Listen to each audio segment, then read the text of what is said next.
Oh, ho, ho, ho. Good evening, Dargz channel. This video is going out extremely late tonight, but you know, I am really happy that I waited this long to talk about this topic. So, I was honestly scrambling for a video topic. I was going to talk about the trademark thing that I've been teasing for like 4 videos now, but in this past hour, I have gotten very addicted to Pal World and completely lost my sense of time. So now we're recording this video at 9 p.m. and it's likely going to go up at 10. So, you know, good job on me, but you know, better late than never. And like I said, I am really happy that I waited this long to talk about this. So, like I said, nothing really much was happening today, but when I woke up, I saw a little thing teased on Twitter that caught my attention. Johnny Blocks, who's a very popular and reputable FNaF news reporter, this morning tweeted out something very interesting. Apparently, Scholastic let out a little roadmap for everyone on some information about the FNaF franchise and where it's going to be going forward soon. In it, they mentioned some things that we obviously already know. Steel will release both Ruin and Help Wanted 2 this year. But a little thing they mentioned at the very end was the fact that we are getting an Into the Pit game. So you already know Into the Pit is the first Fazbear's Fright story and arguably one of the best ones. If not for any other fact than Spring Bonnie is a very prevalent character, which I can always get behind. So I thought that was pretty interesting, but obviously something that wasn't enough to talk about today. And I was kind of just going on with the rest of my day after that. You know, I was going to get some work done. I got some schoolwork done. I was going to prepare to make the trademarked video tonight. But as things progressed, more developments in this story have been coming out that have been just as interesting. So a little bit later in the day, another very prominent FNaF reporter, Scarlet Joker, who's usually the first person to break the news about Funko merch and other things such as that, went into the Reddit Discord server and talked about how there is this advertisement going up on Steam allegedly showing new artwork of Into the Pit. And the fallout of this situation was absolutely insane. So much debate over if this was real or not has sparked up, with a lot of people denying it, and myself included thinking that it wasn't real at first. I mean, if you pay close enough attention to the lines and stuff like that, it kind of looks like it might be AI generated. Especially on this side of the poster, because it looks like the balls are kind of just like meshing into each other. And with how low resolution everything is, I think it was very easy to maybe write this off as some enhanced AI artwork or something. Enhanced, obviously used in quotations, but the point I'm trying to make is a lot of people, myself included for a little bit, thought that this was AI. So a lot of people were starting to write it off. A lot of things started to become dubious about the nature of this teaser. And I honestly thought the story would end there. If there was an Into the Pit game, it wouldn't have been revealed until way later into the year, maybe a few more months down the line. But my initial belief was that this is something that someone made in like a minute or so to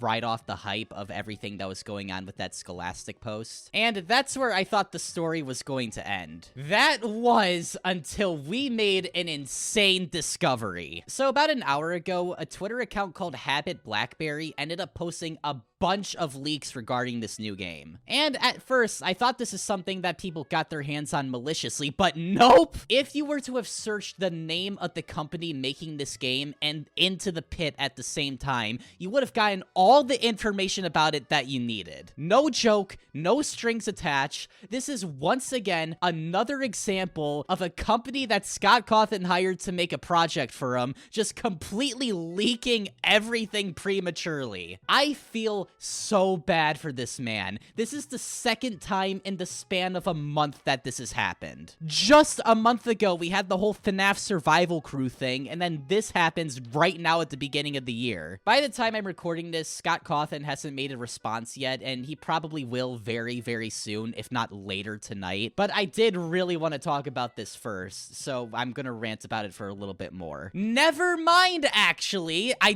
paused my recording for 1 second, and apparently Scott Cawthon just responded to all of this. I am literally recording this right now. I didn't prepare to talk about this in this video, but here we are. This is what I'm going to be talking about. This is live reporting, people. So he didn't make a whole post about it this time or anything like that. He instead just replied to a Reddit post about it, and apparently he's not that mad. According to him, this game has been in the works for a really long time and is supposed to be releasing as a 10th anniversary special, which is very interesting and basically confirms that this game is going to come out around August. So I would say get hyped, but we haven't even talked about what the game is yet, so let's get into that because that's what I was going to talk about. So this is going to be unlike any other FNaF game that we have gotten so far. It looks like it's going to be a third-person pixel animated survival game, kind of similar to the things that Scott was making before he made FNaF, but obviously with a way higher budget and a way bigger team. And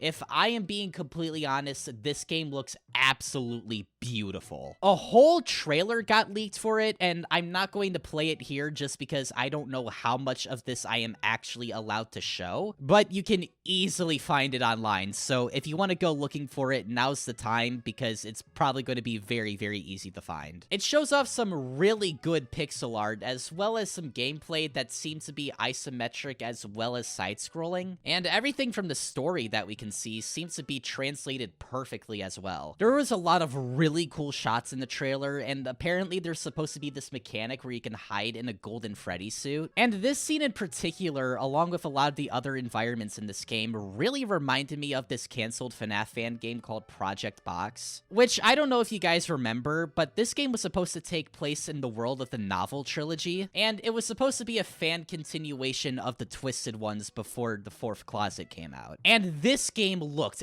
absolutely beautiful. I am still really sad that this game got canceled because it looked like it had amazing potential. And the whole gist of it was that it seemed to be a pixel art focused FNaF game that seems to have a lot of mechanics and ideas that look a bit similar to this. Now, obviously not everything is the same from this. That game was supposed to be in first person, and this is obviously in third person. And I don't know how much traditional FNaF gameplay we'll be able to expect from this, but everything shown off for this so far makes it look like it's going to be a very short and sweet experience for FNaF fans for the 10th year anniversary. This entire situation was absolutely insane and definitely the biggest thing to come from the FNaF series coming into this new year. Who knows what else is going to be revealed this year as well, because this year is the 10th anniversary of the franchise as a whole. Maybe we'll be getting multiple games again this year too. We still have whatever the thing Click Team is cooking up to be looking out for, so get excited for that as well, I think. I'm still really intrigued about that project since a lot of things have been coming out for that as well. I don't think we're going to be as spoiled as we were last year this year, but I do think that we can be optimistic about the things that we'll be getting this year too. FNaF is officially a multimedia franchise, so anything could be announced and it wouldn't surprise me anymore. So I truly do believe that we might get some insane announcements from later in this year. But hopefully those announcements don't need to come as premature as they've been as of late. Seriously, Scott really needs to look at hiring more competent people to hide these things. Even though he doesn't really seem to be mad about this one, I still feel really bad for the fact that all of his projects seem to leak early. It's happened numerous times with Steelwool, it's happened with that Roblox developer, and now this. But what makes this even worse is that this wasn't even a month separated from the Roblox incident. But, you know, at the very least, this game does look really, really promising, and I am really excited for whatever this is going to offer. I don't know why the 10th anniversary game is Into the Pit. It seems like a very strange choice for the 10th anniversary. But, you know, I can't really complain. This looks absolutely phenomenal, and I am really, really excited to play it. This was a crazy saga that has unfolded all throughout the day, and I hope the wait for today's video was worth it because things were coming out for it while I was literally recording. So I hope everything here was sufficient, and you know, I hope you all are having a good day. I've been doing pretty well myself. I'm trying to get into the mood to make the new main channel video that I'm really excited to do. Probably going to be a pretty big project around the same length as my Backrooms ranking video, but it's going to be on a topic that I am very interested to talk about and I am really excited to delve deep into. So production on that will commence very, very soon. And of course, the Dargz train is going to continue chugging. Do you think the 10th year of FNaF is going to bring us with a lot of blessings? Or do you think more things are just gonna come crashing down like everything in this community seems to have been doing for the past year? Let me know, but as of right now, that's really everything that I gotta report on as of now. If you got anything to say about this, I'll be reading a lot of the comments on here. I'll be responding to everything that you may be saying. And I'm just